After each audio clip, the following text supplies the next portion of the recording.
عمران خان پارلیمانی پارٹی اجلاس کے بعد میڈیا سے گفتگو کر رہے ہیں۔ وہ سارے الیکشن میں چلے جائیں گے، اس کا مطلب ملک ہالٹ ہو جائے گا۔ اب میں نے ان کو یہ سمجھایا، کل کوشش کی اور میرے خیال میں غلط پیغام چلا گیا کہ دیکھیں میں ملک کے لیے آپ کو آفر کر رہا ہوں، الیکشن تو جب بھی ہوں گے وہ انشاءاللہ چاہے اکتوبر میں ہو چاہے اگلے اگست میں ہو، انشاءاللہ تحریک انصاف نے تو اب جیتنا ہے۔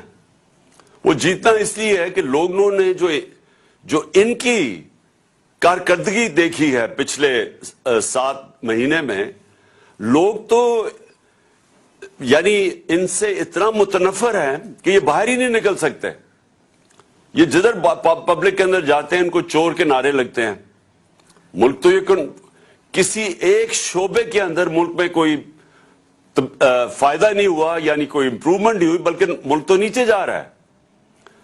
سارے جو ان کا جو اپنے 2 بڑے فائنانس منسٹرز جو ان کے لے کے آئے تھے اور یہ تجربہ کار لوگ تھے، وہ اب آپس میں لڑ رہے ہیں۔ وہ جو مفتاح اسماعیل ہے، وہ جو پہلا فائنانس منسٹر ہے، وہ تو اب یہ کہہ رہا ہے کہ یہ ڈیفالٹ کی طرف لے کے جا رہا ہے اسحاق ڈار، اور اسحاق ڈار کہہ رہا ہے کہ اس نے کچھ کیا ہی نہیں ہے جب وہ فائنانس منسٹر تھا۔ دونوں ہی سچ بول رہے ہیں، دونوں ہی سچ یہ بول رہے ہیں کہ ملک جا تو ڈیفالٹ کی طرف رہا ہے اور دونوں نے کچھ نہیں کیا سوائے سٹیٹمنٹس دینے کے اور ہمارے اوپر تنقید کرنے کے۔ ان کے پاس تو اب کوئی روڈ میپ ہی نہیں ہے اس ملک کو بچانے کے لیے۔ اور جو باہر کی بھی فائنینشیل مارکیٹس ہیں اور پاکستان کے اندر بھی جو بزنس کمیونٹی ہے، ان کو پوری طرح اعتماد ان کے اوپر اٹھ چکا ہے۔ وہ سمجھتے ہیں کہ اب ان کے پاس کوئی اب حل ہی نہیں ہے، کوئی روڈ میپ نہیں ہے، تو لہٰذا ملک کا جو معاشی حالات ہیں وہ بڑی تیزی سے نیچے جا رہے ہیں۔ اور کوئی بھی شعبہ، بزنس لے لیں، انڈسٹری لے لیں، زراعت لے لیں، آئی ٹی لے لیں، ایک اس وقت ملک کے اندر جو اس ملک کو ویلتھ کریشن کر سکتا ہے، دولت میں اضافہ کر سکتا ہے، ایک بھی نہیں ہے شعبہ جو کہ ان کی جو اب اس حکومت کے اوپر اعتماد رہ گیا ہو۔ تو نہ اندر سے کوئی اس کے اوپر اعتماد نہیں رکھتا ہے، نہ باہر سے۔ 75% پاکستانی کہہ رہے ہیں الیکشنز کرواؤ، کیونکہ وہ بھی سمجھ گئے کہ گورنمنٹ فیل ہو گئی ہے۔ تو اس میں ہم نے صرف ان کو یہ کہا کہ ہم تو یہ کرنے جا رہے ہیں، اب آپ کو اگر ملک کی فکر ہے تو آپ اس وقت کیونکہ ملک آپ سے سنبھالا نہیں جا رہا، ملک جا رہا ہے ڈیفالٹ کی طرف، تو آپ بھی الیکشنز کروا دیں، ایک جنرل الیکشن ہی ہو جائے، بجائے یہ کہ 66% پاکستان میں ہوگا۔ یہ میرا مقصد ان کو کہنے کا تھا۔ باقی ان سے بات چیت کس چیز پہ ہوگی؟ ہو ہی نہیں سکتی۔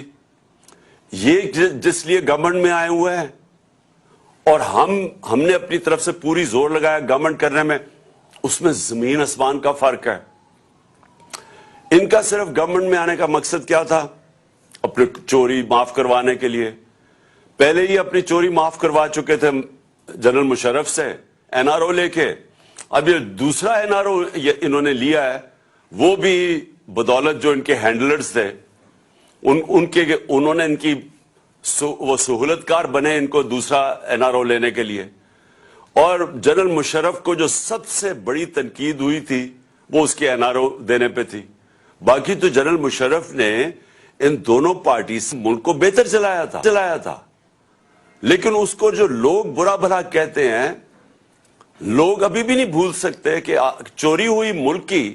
دیکھیں چوری ہوتی ہے کسی مثلا میرے گھر چوری ہو گئی، لیکن کرپشن ملک کا پیسہ چوری ہوتا ہے۔ تو جنرل مشرف کے پاس تو اختیار ہی نہیں تھا کہ جو ملک کا پیسہ چوری ہو وہ معاف کر دے۔ اور اب پھر 1100 ارب روپے کا انہوں نے یہ آئے ہیں، اور ان کا صرف ایک مقصد تھا کہ 1100 ارب روپے کے ان کے کیسز معاف ہوں۔ تو سب کے کیسز معاف ہوتے جا رہے ہیں۔ یہ دار بھی بچ گیا ہے۔ دار کا میں یاد کروا دوں کہ اس سے پوچھا تھا کہ $5 ملین آپ نے اپنے بچوں کو بھیجے ہیں، آپ نے کدھر سے بھیجے ہیں؟ آپ کی انکم میں تو یہ شو نہیں ہو رہا۔ اس نے کہا جی مجھے وہ ابو دھابی سے میں کسی ابو دھابی کے شیخ کے لیے کام کرتا تھا تو اس نے مجھے پیسہ دیا ہے. انہوں نے اگلا سوال پوچھا کہ اگر اس نے پیسہ دیے تو آپ کے پاس کوئی تو ثبوت ہوگا. کسی نے $5 ملین آپ کو ایسے کیش میں تو نہیں پکڑا دیا, کوئی تو ہوگا, کوئی چیک وغیرہ. جب اسے یہ سوال پوچھا گیا, وہ اس کے جہاز میں بیٹھ کے جو پرائم منسٹر تھا تب خاقان عباسی, اور وہ ملک سے فرار ہو گیا. اب آ کے انہوں نے قانون اتنا بدل دیا کہ وہ بھی پاک ہو گیا, اور اب وہ مریم بھی بچ گئی ہے. نواز شریف کی تیاری ہو رہی ہے اس کو بھی بچانے کے لیے. آصف زرداری کے کیسز وہ ختم ہو رہے ہیں. 1100 ارب روپے کا ملک کو ڈاکہ پڑ رہا ہے, اور یہی انہوں نے ابھی تک, اگر ان کا کوئی کارنامہ ہے تو وہ ہے کہ اپنے کیسز معاف کروا لیے ہیں. اور اس کا جو دوسرا ان کی کوشش ہے کہ کسی نہ کسی طرح عمران خان کو ڈسکوالیفائی